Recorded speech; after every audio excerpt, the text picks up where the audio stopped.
Welcome to Coxie's Picks.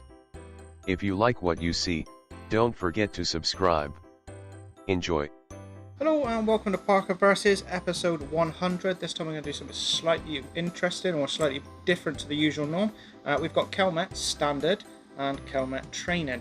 And what we'll do is we'll go against the actual standard cuffs and then we'll move on to the training, and you can see there's very little similarity apart from a very obvious nubbing here, which I'll also show as well. So let's move these off to one side and then focus on the Kel-Met Standard.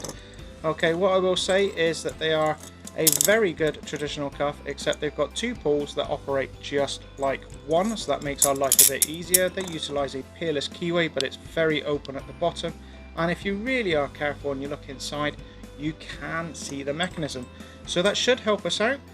What I will say is that the nubbin to push it in the mechanism across is very small, so you can't use a normal default key to make it work. Use the actual Kel-Met keys issued. The blade itself on the key is exactly the same. So what we're going to do is we're going to get our Parker clip. We're going to go into the very back of the keyway. It's a big open area, so we're going to dive in, and you can see that's hell of an angle. And then we're going to try and shove across, and just like that, we've got the double lock off. Now, like I said, it's a peerless keyway, and that also means that we can attack it with a peerless style. We're going to go in at a 45 degree and lean back, and then we should be able to collar both the pulls acting as one, and as you can see, we've got that cuff open. So what does that mean? Well, that's the Kel-Met standards. So let's move on to the Kel-Met training. Right, now the idea is that when you have a set of standard cuffs and a set of training cuffs, they've got to mirror each other as much as possible. So they are a little bit off center, courtesy of the nubbin, which I shall demonstrate now.